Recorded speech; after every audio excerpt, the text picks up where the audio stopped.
Hello everyone. Har Har Mahadev.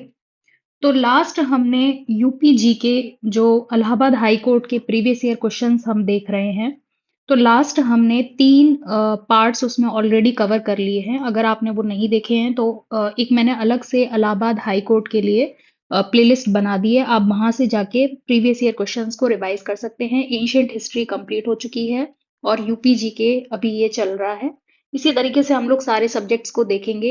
And मुझे किसी ने कमेंट में पूछा था कि क्या मैम ये वीडियोस लेक्चर्स अगर हम रेगुलरली देखते हैं तो क्या ये एग्जाम में हेल्पफुल होगा। बिल्कुल हेल्पफुल होगा क्योंकि ये प्रीवियस ईयर क्वेश्चंस हैं। इसके अलावा आप कोई एमसीक्यू की बुकलेट अगर अलग से प्रैक्टिस करने के लिए लेना चाहते हैं तो वो ले सकते हैं। नहीं तो आप प्रीवियस ईयर क्वेश्चंस को अच्छे से देखिए, इन वीडियो को बार बार रिवाइज करिए और साथ में अपना जो टाइपिंग वाला है वो आपको अपनी टाइपिंग स्पीड अच्छी रखनी पड़ेगी। इंग्लिश में टाइप करना होता है तो वो आपको अलग से देखना होगा। लेकिन ये वीडियो लेक्चर्स बिल्कुल बिल्कुल आपको हेल्प करने वाले हैं एग्जाम में। आप इनको बिल्कुल फॉलो कर सकते हैं। तो चलिए आगे देख लेते हैं। नेक्स्ट टॉपिक है यूपी जीके जो हम देख रहे थे, खनिज एवं ऊर्जा संसाधन। पहला क्वेश्चन है, इंडिया का लार्जेस्ट इलेक्ट्रॉनिक सिटी जो कि अभी अंडर कंस्ट्रक्शन है वो कहाँ पर है। तो इसमें सोचने वाली बात ही नहीं है। इसमें सही आंसर ग्रेटर नोएडा होगा।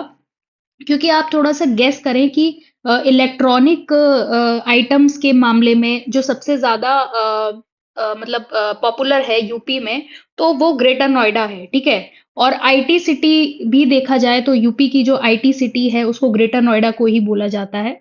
अच्छा, इंजीनियरिंग गुड्स के लिए गाज़ियाबाद को जाना जाता है। तो इसीलिए एनसीआर रीजन में ये ग्रेटर नोएडा, गाज़ियाबाद ये सभी यहाँ पे आपको इलेक्ट्रॉनिक का सामान और यहाँ पे ये सारी चीजें मिलती है। तो इसीलिए ग्रेटर नोएडा इसका बिल्कुल सही आंसर होगा। आगे देख लेते हैं। Where is the nuclear power plant located in UP. तो यूपी में कहाँ पर न्यूक्लियर पावर प्लांट है, यानी कि परमाणु शक्ति संयंत्र कहाँ पर है। तो सोचने वाली बात ही नहीं है।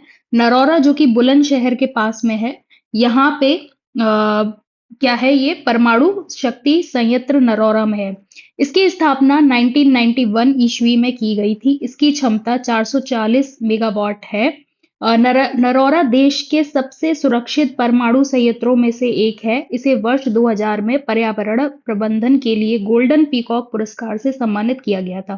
तो ये सारी इंफॉर्मेशन इतनी इंपॉर्टेंट नहीं है। जो सबसे ज्यादा जरूरी है वो ये है कि इसकी लोकेशन तो नरौरा बुलंदशहर में है। और ज्यादा से ज्यादा ये पूछा जा सकता है कि ये स्टैब्लिश कब हुआ था, तो 1991 में हुआ था। नेक्स्ट है, Banda district of UP is famous for. तो बांदा किस चीज के लिए फेमस है। तो बांदा फेमस है सजर स्टोन के लिए। इसीलिए आपको यूपी के जितने भी डिस्ट्रिक्ट हैं, सारे डिस्ट्रिक्ट का पता होना चाहिए कि कौन सा डिस्ट्रिक्ट किस चीज के लिए जाना जाता है। जैसे कि ललितपुर जो है वो यूरेनियम के लिए जाना जाता है। ऐसे ही मिर्जापुर में जो है मार्बल मिलता है। ठीक है, ऐसे ही सोनभद्र में डोलोमाइट है, लाइमस्टोन है, ये सोनभद्र में मिलता है। ठीक है, ऐसे ही बांदा में आपको सजर स्टोन मिलता है। इस तरीके से सबका, हर जिले का कुछ ना कुछ मिनरल जो है वो आपको याद रखना है। तो इसी में आगे देख लेते हैं। बांदा डिस्ट्रिक्ट यूपी का जो है वो फेमस है सजर स्टोन के लिए। बांदा उत्तर प्रदेश के बुंदेलखंड क्षेत्र में स्थित जनपद है। अच्छा, हम लोगों ने बुंदेलखंड रीजन जो है वो डिस्कस किया था। एंड कमेंट करके आप बताइए कि बुंदेलखंड रीजन में कौन कौन से यूपी के जिले आते हैं। ठीक है, फॉर एग्जाम्पल हमीरपुर आता है, बांदा आता है, झांसी आता है, ललितपुर आता है। ठीक है, हमीरपुर आता है। इसके साथ में जालौन आता है। तो ये सारे डिस्ट्रिक्ट, चित्रकूट आता है। आप मुझे सारे कमेंट करके बताइए कि कौन कौन से बुंदेलखंड रीजन में आते हैं। अगर आपने उस लेक्चर को अच्छे से देखा होगा तो आप पक्का इसको कमेंट अच्छे से कर पाएंगे। फिर नेक्स्ट है, where is Ghatampur thermal power station located. तो ये जो घाटमपुर थर्मल पावर स्टेशन है ये कानपुर में है। ये अच्छे से याद रखना है, कानपुर में है ये। और ये घाटमपुर तापीय ऊर्जा केंद्र, ये यूपी के कानपुर में अवस्थित है। यूपीआरवीयूएनएल और नेवेली लिग्नाइट कॉरपोरेशन की संयुक्त परियोजना है।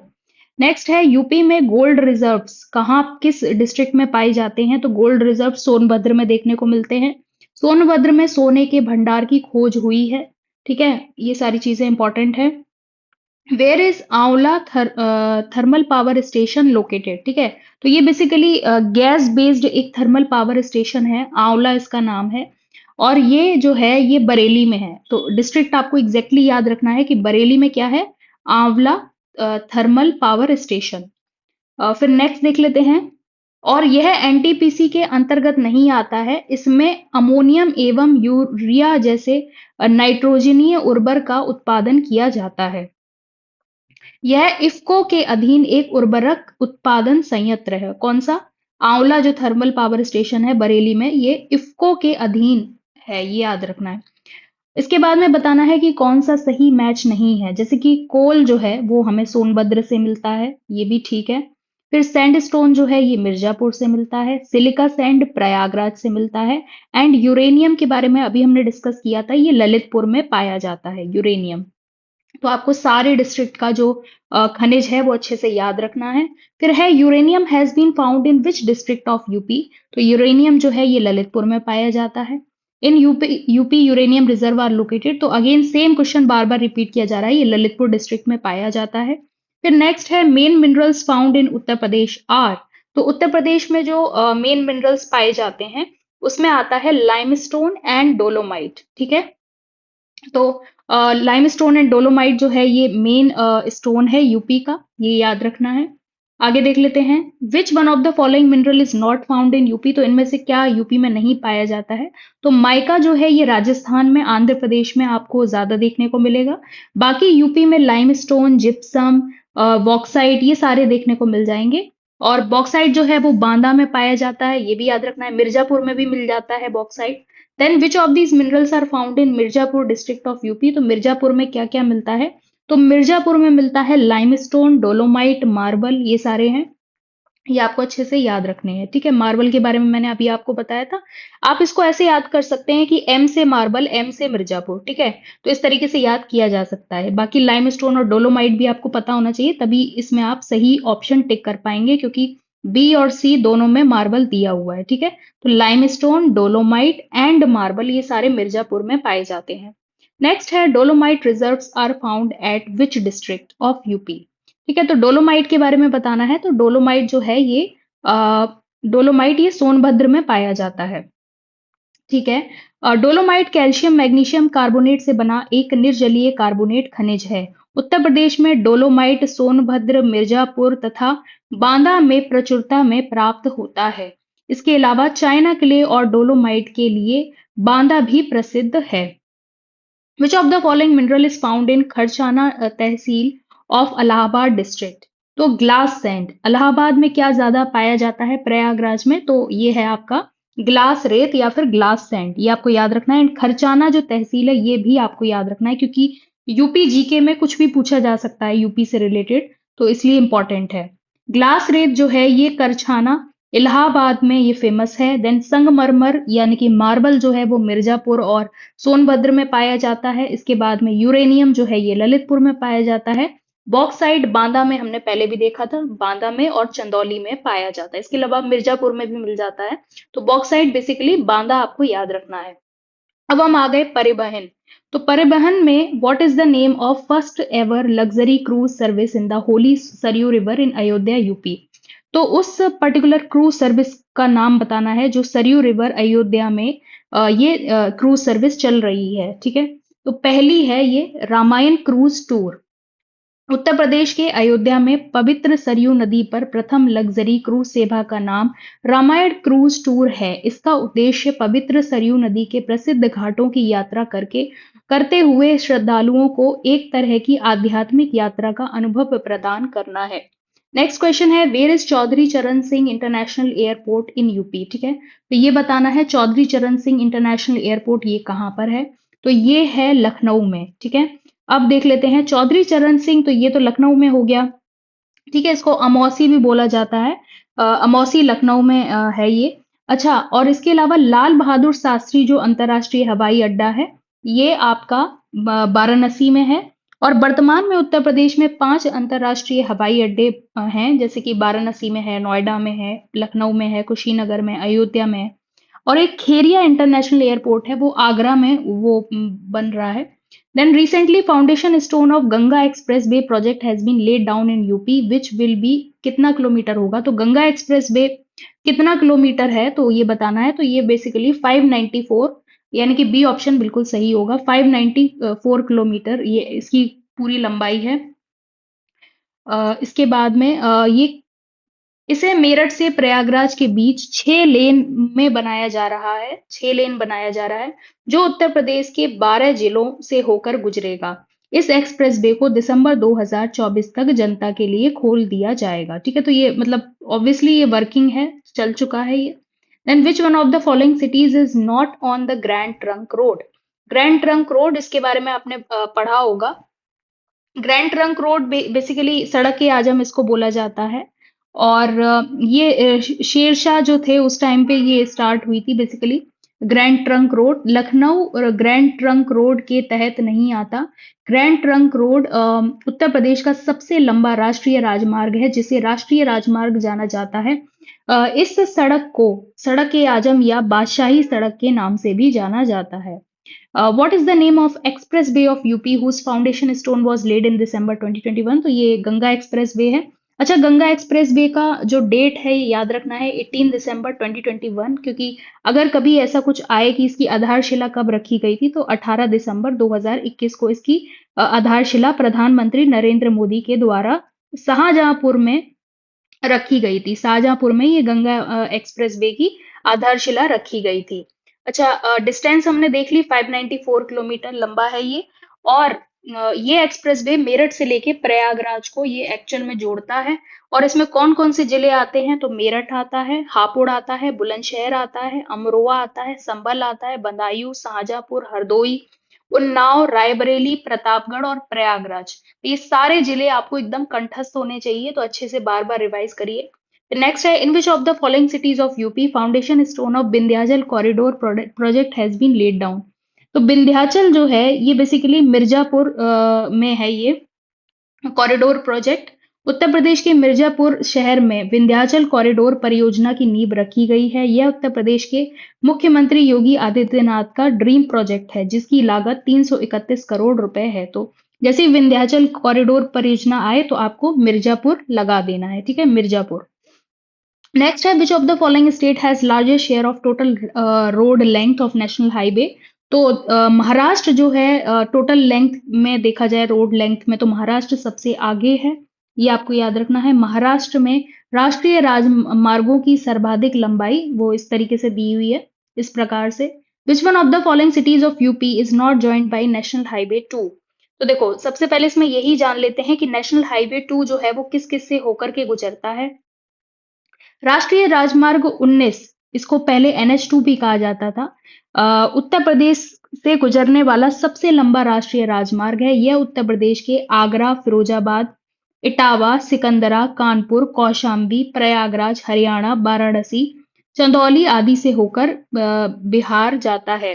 ठीक है, तो ये आपको याद रखना है। मतलब डिस्ट्रिक्ट ये इंपॉर्टेंट हैं, ये कौन कौन से हैं जो NH2, जो कि पहले NH2 कहा जाता था, अब नेशनल हाईवे 19 इसको बोला जाता है। ठीक है, कौन कौन से हैं? आगरा, फिरोजाबाद, इटावा, सिकंदरा, कानपुर, कौशाम्बी, प्रयागराज, हंडिया, वाराणसी, चंदौली। ठीक है, फिर आगे देख लेते हैं। Which is the biggest railway station in UP? तो यूपी का सबसे बड़ा रेलवे स्टेशन, बहुत पॉपुलर है ये question. Gorakhpur railway station UP का सबसे बड़ा रेलवे स्टेशन है। और अगर आपको नहीं याद हो रहा है तो आप इसको ऐसे याद कर सकते हो कि जो योगी आदित्यनाथ हैं वो कहाँ से हैं, तो वो गोरखपुर से हैं और वो अभी वर्तमान में यूपी के CM हैं। तो ऐसे आप याद कर सकते हो कि उन्हीं का जो रेलवे स्टेशन होगा वो सबसे बड़ा होगा। ठीक है, तो ये एक ट्रिक है याद रखने की। फिर वर्तमान में 2023 हुबली जंक्शन, ये सब छोड़ दीजिए, आगे देख लेते हैं। विच of the following city of UP is not connected by national highway 2? ठीक है, तो अभी हमने देखा था आगरा, इलाहाबाद, लखनऊ, वाराणसी, तो इसमें लखनऊ नहीं है और बाकी सारे हैं। ठीक है, तो अभी हमने देखा था ना, आगरा इसमें आ रहा है, इटावा आ रहा है, कानपुर आ रहा है, प्रयागराज आ रहा है, वाराणसी आ रहा है और लखनऊ इसमें नहीं था। ठीक है, तो आगरा है, इलाहाबाद है, वाराणसी है, लेकिन लखनऊ नहीं है। Dash is the main waterway of UP? तो कौन सा मेन वाटरवे है? तो रिवर गंगा, ऑब्वियसली। उत्तर प्रदेश का मुख्य जलमार्ग गंगा नदी पर है जो राष्ट्रीय जलमार्ग संख्या 1 प्रयागराज से हल्दिया तक है। नेक्स्ट है, when was Kushinagar airport declared as international airport? तो 24 जून 2020 को कुशीनगर एयरपोर्ट को इंटरनेशनल एयरपोर्ट डिक्लेयर किया गया था। ठीक है, इंटरनेशनल एयरपोर्ट यानी कि अंतरराष्ट्रीय विमानपत्तन। ठीक है, आगे देख लेते हैं। इसके बाद नेक्स्ट है जेवर एयरपोर्ट। जेवर एयरपोर्ट ये किस डिस्ट्रिक्ट में है? तो ये गौतम बुद्ध नगर में है। ठीक है, ग्रेटर नोएडा।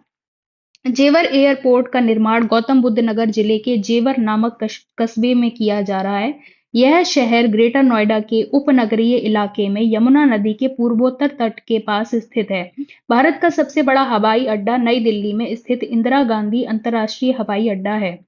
नेक्स्ट है यमुना एक्सप्रेस वे कनेक्ट्स। तो यमुना एक्सप्रेस वे किस किस को कनेक्ट करती है? तो ये ग्रेटर नोएडा को आगरा से कनेक्ट करती है, यमुना एक्सप्रेस वे। ठीक है, यमुना एक्सप्रेस वे जो ग्रेटर नोएडा के परी चौक से शुरू होता है और राष्ट्रीय राजमार्ग 2 पर आगरा के कुबेरपुर में समाप्त होता है। यह एक्सप्रेस वे ग्रेटर नोएडा, जेवर, वृंदावन, मथुरा और आगरा को कवर करता है। नेक्स्ट है मुगल सराय जंक्शन रेलवे स्टेशन। तो इसको और क्या कहा जाता है? तो इसको कहा जाता है पंडित दीनदयाल। उत्तर प्रदेश राज्य के मुगल सराय जंक्शन रेलवे स्टेशन का नया नाम पंडित दीनदयाल उपाध्याय जंक्शन है। यह भारतीय रेलवे का महत्वपूर्ण केंद्र और एशिया का सबसे बड़ा रेलवे मार्शलिंग यार्ड है। फिर खेरिया इंटरनेशनल एयरपोर्ट, इसके बारे में हम लोगों ने चर्चा की थी। तो खेरिया जो ये एयरपोर्ट है ये आगरा में है।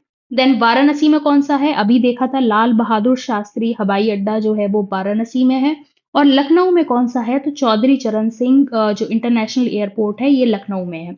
नेक्स्ट है construction of freight village of Uttar Pradesh will be done in. तो ये कहाँ पे किया जाएगा फ्राइट विलेज का? तो ये वाराणसी में किया जाएगा। ठीक है, भारतीय अंतर्देशीय जलमार्ग प्राधिकरण की ओर से प्रस्तावित गंगा जल मार्ग बनारस से हल्दिया का प्रमुख केंद्र वाराणसी है। वाराणसी में ही उत्तर प्रदेश का फ्रेट विलेज बनाने का प्रस्ताव है। फ्रेट विलेज यह वह विशेष क्षेत्र होता है जहां परिवहन, माल वितरण एवं लॉजिस्टिक सुविधाएं बड़े पैमाने पर उपलब्ध रहती हैं। इसके बाद में पूर्वांचल एक्सप्रेस वे के बारे में यहाँ पे कुछ जानकारी दी जा रही है, वो देख लेते हैं। देखो, पूर्वांचल एक्सप्रेस वे 340.8 किलोमीटर लंबा 6 लेन मार्ग है जो उत्तर प्रदेश के गाजीपुर को लखनऊ से जोड़ता है। काफी इंपॉर्टेंट है, याद रखना है। गाजीपुर को किससे जोड़ता है? लखनऊ से जोड़ता है। यह उत्तर प्रदेश के 9 जिले जैसे कि गाजीपुर, आजमगढ़, मऊ, अंबेडकर नगर, सुल्तानपुर, अयोध्या, बाराबंकी, अमेठी तथा लखनऊ से होकर गुजरता है। पूर्वांचल एक्सप्रेस वे किस किस को कनेक्ट करेगा? तो लखनऊ को गाजीपुर से कनेक्ट करेगा। तो 341 किलोमीटर लंबा पूर्वांचल एक्सप्रेस वे उत्तर प्रदेश में 6 लेन एक्सप्रेस वे है जो गाजीपुर शहर उत्तर प्रदेश को राज्य की राजधानी लखनऊ से जोड़ता है। यह उत्तर प्रदेश के 9 जिलों जैसे कि लखनऊ, बाराबंकी, अमेठी, सुल्तानपुर, अयोध्या, अंबेडकर नगर, आजमगढ़, मऊ और गाजीपुर से होकर गुजरेगा। नेक्स्ट है इतिहास। यूपी के इतिहास पे चर्चा कर लेते हैं। क्वेश्चन है जसवंत सिंह की छतरी is said to be the only monument to have been built by a Hindu during the Mughal era. Where is it located? तो जसवंत सिंह की जो छतरी है ये आगरा में स्थित है। मुगल काल में हिंदू द्वारा निर्मित जसवंत सिंह की छतरी एकमात्र स्मारक है। यह आगरा में स्थित है। शाहजहां के शासन काल में इसका निर्माण राजा जसवंत सिंह ने करवाया था। यहाँ अमर सिंह के शव के साथ उसकी पत्नी हाड़ा रानी सती हुई थी। Who led the किसान आंदोलन in UP during freedom struggle? Who led the किसान आंदोलन in UP during freedom struggle? तो इसके बारे में बताना है। पंडित जवाहरलाल नेहरू ने किसान आंदोलन किया था फ्रीडम स्ट्रगल के टाइम पर। ठीक है, तो 1920 में उत्तर प्रदेश के प्रतापगढ़ जिले में पहले किसान मार्च का नेतृत्व जवाहरलाल नेहरू ने किया था। ठीक है, 1920 में किसान आंदोलन याद रखिएगा। Where in UP did Chauri Chaura incident take place? तो ये तो बिल्कुल पूछने वाली बात ही नहीं है। गोरखपुर में एक जगह है चौरी चौरा, तो वहां पे ही ये इंसिडेंट हुआ था और उसी जगह के नाम से ही इस इंसिडेंट का भी नाम रख दिया गया था। तो चौरी चौरा घटना उत्तर प्रदेश के गोरखपुर में 4 फरवरी 1922 को घटित थी। किसानों की भीड़ ने यहाँ के एक पुलिस स्टेशन में आग लगा दी जिसके कारण 22 पुलिसकर्मियों की मौत हो गई। इस घटना को देखकर महात्मा गांधी ने असहयोग आंदोलन 1920 को वापस ले लिया। नेक्स्ट है Deoband movement in UP United province was started at. तो देवबंद मूवमेंट जो यूपी में हुआ था वो कब स्टार्ट हुआ था, इसके बारे में देख लेते हैं। तो देखो, देवबंद मूवमेंट जो है ये सहारनपुर में ये स्टार्ट हुआ था। देवबंद मूवमेंट जो है ये वर्ष इसका दिया है 1866, और ये सहारनपुर उत्तर प्रदेश के दारुल आलूम में हुआ था। दारुल उलूम में हुआ था। इस आंदोलन को, डेट बहुत इंपॉर्टेंट है, 1866 और सहारनपुर, ठीक है, देवबंद आंदोलन। और सहारनपुर हमने क्या देखा था सहारनपुर के बारे में, कि सहारनपुर यूपी का सबसे नॉर्थर्न मोस्ट डिस्ट्रिक्ट है, यानी कि सबसे उत्तरी जिला है। उत्तर प्रदेश के दारुल उलूम में हुआ था। इस आंदोलन को मोहम्मद कासिम नानोतवी और राशिद अहमद गंगोई द्वारा मुस्लिम समुदाय के धार्मिक नेताओं को प्रशिक्षित करने के लिए चलाया गया था। ठीक है। आगे देख लेते हैं। कला एवं संस्कृति नृत्य मेले। In UP the festival of Kumbh Mela is celebrate at the Confluence of which river. तो कुंभ मेला किस किस नदी पे मनाया जाता है? गंगा, यमुना एंड सरस्वती। ठीक है। उत्तर प्रदेश में कुंभ मेला गंगा, यमुना और सरस्वती नदियों के संगम पर मनाया जाता है। प्रयागराज उत्तर प्रदेश में इन तीन नदियों के मिलन स्थल को त्रिवेणी संगम कहते हैं। तो इसी को क्या कहा जाता है? त्रिवेणी संगम, जहाँ पे गंगा, यमुना और सरस्वती ये तीनों नदियां मिलती हैं। In which district of UP Shora dance a tribal dance form associated. तो ये ललितपुर से एसोसिएटेड है शोरा डांस, ये आपको याद रखना है। ठीक है। गोरखपुर जो है वो किस नदी पे है? वो राप्ती नदी पे है। प्रयागराज उत्तर प्रदेश राज्य का सबसे अधिक आबादी वाला जिला है। कानपुर शहर चमड़ा उद्योग उद्योग के लिए प्रसिद्ध है। ठीक है। और ललितपुर में शोर नृत्य होता है। ये सारी चीजें हम लोगों ने देख ली। Name the nawab of Awadh who was a great patron of Kathak. तो ये कौन थे? वाजिद अली शाह। अवध के नवाब थे वाजिद अली शाह, जो कि कथक के ग्रेट पैट्रॉन थे, मतलब महान संरक्षक थे। विच one of the following is not correctly matched. तो ये बताना है। देखो, अच्छन महाराज जो हैं ये बिरजू महाराज के पिताजी थे, और दोनों ही लोग कथक नृत्य से संबंधित हैं। ठीक है। कथक का नृत्य करते थे दोनों ही, अच्छन महाराज भी और बिरजू महाराज। तो ये ही गलत हो जाएगा। ठीक है। बाकी तीनों सही हैं, जैसे कि अमृतलाल नागर जो हैं ये राइटर हैं, और नौशाद जो हैं ये म्यूजिशियन हैं, कैफी आजमी जो है ये पोएट हैं। Which one of the following is not a folk song of UP. तो ढोला मारू जो है ये राजस्थान से संबंधित है। बाकी बिरहा ये जो पूर्वी उत्तर प्रदेश से, कजरी पूर्वी उत्तर प्रदेश से, रशिया उत्तर प्रदेश का ब्रज क्षेत्र से रिलेटेड है। The festival of Holi in Barsana Mathura UP is famous for what. तो ये लठमार होली से रिलेटेड है। Festival of Holi in Barsana Mathura Uttar Pradesh is famous for Lathmar Holi, Lathmar Holi. The famous musician Swami Haridas was contemporary of which Mughal ruler. तो स्वामी हरिदास का नाम आपने जरूर सुना होगा, और ये बेसिकली अकबर के टाइम पे थे। जो हरिदास जी थे, जो एक एक्चुअल में अपने आप को सखी मान करके कृष्ण भगवान की बहुत ज्यादा पूजा आराधना करते थे, और इनको ही जो वृंदावन में जो बिहारी जी हैं इनके साक्षात दर्शन हुए थे स्वामी हरिदास जी को। ठीक है। तो ये अकबर के टाइम थे। ठीक है। 1556 से 1605 अकबर का टाइम था, और इनके समकालीन थे, वही पूछा जा रहा है। फिर आगे देख लेते हैं। विच of the following places is known for Imad खानी घराना ऑफ सितार एंड सूर बहार म्यूजिक। तो इटावा, इटावा आपको याद रखना है। ये फेमस है किस लिए? इमदाद खानी घराना ऑफ सितार एंड सूर बहार म्यूजिक। नेक्स्ट है सुलह कुल फेस्टिवल। तो ये पूछने वाली बात ही नहीं है। हिंदू मुस्लिम की यूनिटी को लेकर, ठीक है, हिंदू मुस्लिम एकता को लेकर इस त्योहार को आगरा में मनाया जाता है, और ये अकबर के टाइम से जो है मनाया चला आ रहा है। ठीक है। उसी समय से ये चलता चला आ रहा है। हिंदू मुस्लिम एकता का संकेत सुलह कुल महोत्सव आगरा में मनाया जाता है। सुलह कुल का विचार मुगल बादशाह अकबर द्वारा पेश किया गया था, जिसका अर्थ सार्वभौमिक शांति है। अकबर 1575 में सभी धर्मों के लिए इबादत खाना फतेहपुर सीकरी की स्थापना करवाया था। तो हाँ, अकबर ने ही 1575 में जो इबादत खाना फतेहपुर सीकरी में इन्होंने ही करवाया था। फतेहपुर सीकरी में एक प्लेस है, एक रूम है, उसको इबादत खाना का नाम दिया गया है। ठीक है।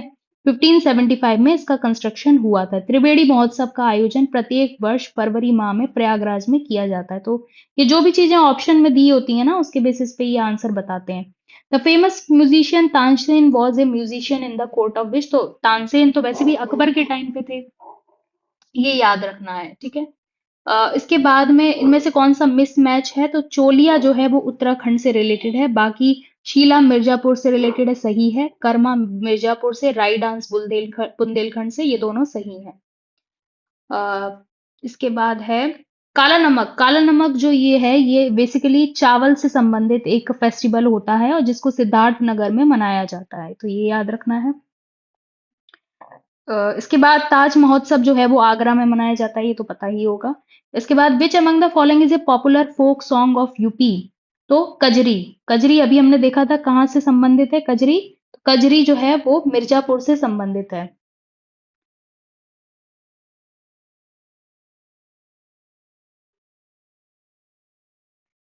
इसको देख लेते हैं। उत्तर प्रदेश का सुप्रसिद्ध लोकगीत कजरी है। यह वर्षा ऋतु का लोकगीत है जो सावन माह में गाया जाता है, तथा कथक नृत्य उत्तर प्रदेश का प्रसिद्ध लोक नृत्य है। पंडित बिरजू महाराज प्रसिद्ध कथक नर्तकों में से एक हैं। एक बार क्रॉस चेक कर लेना, वैसे कजरी जो है ये मिर्जापुर में ही ये जो है गाया जाता है। The famous thumri singer Girija Devi was associated with which gharana. तो ये बनारस घराना से बिलोंग करती हैं थुमरी सिंगर गिरजा देवी। ये काफी इंपॉर्टेंट है, याद रखिएगा। Guru Purnima festival of UP. तो ये तो गोवर्धन से रिलेटेड है। ठीक है, लेकिन इसमें उन्होंने ये पूछ लिया है कि किस जगह किस संत से रिलेटेड है। ठीक है, तो ये जो है संत, इनका नाम क्या है? गुरु पूर्णिमा से रिलेटेड व्यास। ठीक है, व्यास याद रखना है। गुरु पूर्णिमा का धार्मिक त्योहार है जो सभी आध्यात्मिक और शैक्षणिक गुरुओं को सम्मान देने के लिए समर्पित है। यह भारत, नेपाल और भूटान में हिंदुओं, जैनियों और बौद्धों द्वारा एक त्योहार के रूप में मनाया जाता है। उत्तर प्रदेश, अच्छा ये गुरु पूर्णिमा, सॉरी, ये गुरु पूर्णिमा की बात हो रही है। जो मैं बता रही थी वो एक दूसरी पूर्णिमा होती है, वो गोवर्धन में मनाई जाती है। ठीक है, तो ये गुरु पूर्णिमा ये तो सभी जगह मनाया जाता है और ये भारत, नेपाल और भूटान सभी जगह मनाया जाता है। हिंदुओं, जैनियों, बौद्धों द्वारा एक त्योहार के रूप में मनाया जाता है। उत्तर प्रदेश में गुरु पूर्णिमा पर्व महर्षि वेद व्यास को समर्पित है। ठीक है। तो in Uttar Pradesh the famous centre of pilgrimage for both Jain and Buddha religion is. तो वो है कौशाम्बी। ये आपको याद रखना है। जैन और बुद्ध दोनों ही धर्म से संबंधित है। कौशाम्बी काफी इंपॉर्टेंट है। यह नगरी यमुना और गंगा नदी के बीच में बसी हुई है। The principal folk singing style of UP is. तो यहाँ पे बिरहा जो है एक अच्छा वो माना जाता है। ठीक है, फिर आगे देख लेते हैं। Which one of the following is not a folk song dance of UP. तो मुरिया जो है यूपी में नहीं मनाया जाता, ये छत्तीसगढ़ का है।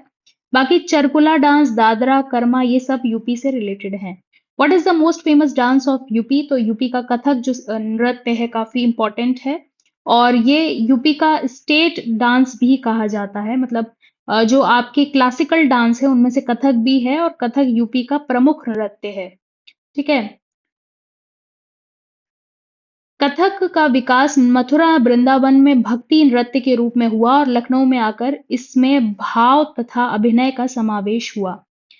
Kartik is folk dance of. तो ये बुंदेलखंड का है। कार्तिक, ये भी याद रखना है, बुंदेलखंड का है। इस नृत्य में कार्तिक माह में नर्तकों द्वारा श्री कृष्ण और गोपियों का रूप धारण करके उनके प्रेम का वर्णन किया जाता है। ये है कृष्ण और गोपियों से रिलेटेड, लेकिन है किस क्षेत्र से रिलेटेड? तो बुंदेलखंड क्षेत्र कार्तिक लोक नृत्य माना जाता है। अच्छा, फिर इसमें कुछ दिया है। कर्मा जो है ये किससे रिलेटेड है? इस तरीके से उत्तर प्रदेश का कर्मा लोक नृत्य सोनभद्र मिर्जापुर क्षेत्र में खरवार आदिवासियों द्वारा द्वारा किया जाता है और नटवारी नृत्य जो है पूर्वांचल क्षेत्र में अहीरों द्वारा किया जाता है और धुरिया जो है बुंदेलखंड क्षेत्र में कुम्हारों द्वारा किया जाता है और धीवर कहार जाति द्वारा किया जाता है। इसके बाद में इसमें बताना है कौन सा सही मैच नहीं है। वृंदावन जो ये मंदिर है मथुरा में है, ठीक है। जेके टेम्पल ये कानपुर में है।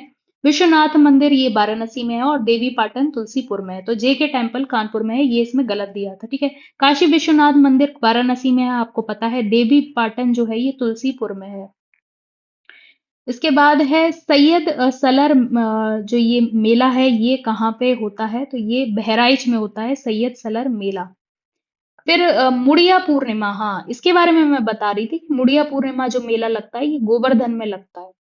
ठीक है, आगे देख लेते हैं। Every year a fair is held at the tomb of famous Sufi saint Haji Waris Ali Shah. तो ये कहाँ पे? तो देव शरीफ बाराबंकी में ये होता है, ये आपको याद रखना है। नेक्स्ट है which one of the following region is associated with Rahul folk dance. तो ये बुंदेलखंड से रिलेटेड है, Rahula. By which of the following in which of the following cities of UP a 3 day राष्ट्र रक्षा संपर्क पर्व फेस्टिवल हैज बीन ऑर्गेनाइज्ड। तो ये झांसी में हुआ था और ये उस टाइम पे करंट में रहा होगा। फिर इन विच ईयर वाज भारतेंदु नाट्य अकेडमी एस्टैब्लिश। तो ये 1975 में एस्टैब्लिश हुई थी। और ये कहाँ पे एस्टैब्लिश हुई थी? ये लखनऊ में। भारतेंदु नाट्य अकेडमी इंपॉर्टेंट है। 1975 में ये लखनऊ में एस्टैब्लिश हुई थी। देन नैमिसरन ने, ये सीतापुर में है, इंपॉर्टेंट है नैमिसरन ने। यह स्थल गोमती नदी के बाएं तट पर स्थित है नैमिसरन में। और इसे 88,000 ऋषियों की तपोस्थली के रूप में जाना जाता है। Which of the following dance form is not a folk dance of UP? तो पंथी यूपी का नहीं है, पंथी छत्तीसगढ़ का है। बाकी चरकुला, पई डांडा और भरतरहारी ये सब यूपी के हैं। भातखंडे म्यूजिक यूनिवर्सिटी जो है वो सिचुएटेड है लखनऊ में। ठीक है, तो ये अभी हमने देखा था, लखनऊ में सिचुएटेड है भातखंडे म्यूजिक यूनिवर्सिटी। अच्छा, तो इसके बाद के जो जितने भी टॉपिक्स हैं ना, उनको हम लोग नेक्स्ट लेक्चर में कवर करने की कोशिश करते हैं। मेरे ख्याल से 1 या 2 लेक्चर और आएंगे एंड ये सारे टॉपिक्स पूरी तरीके से कंप्लीट हो जाएंगे। अगर आपको लेक्चर पसंद आया हो तो प्लीज लाइक कर दीजिएगा, अपने फ्रेंड्स के साथ शेयर कर दीजिएगा एंड अगर अभी तक चैनल को सब्सक्राइब नहीं किया हो तो कर लीजिएगा। तो चलिए मिलते हैं नेक्स्ट लेक्चर में, तब तक के लिए बाय बाय।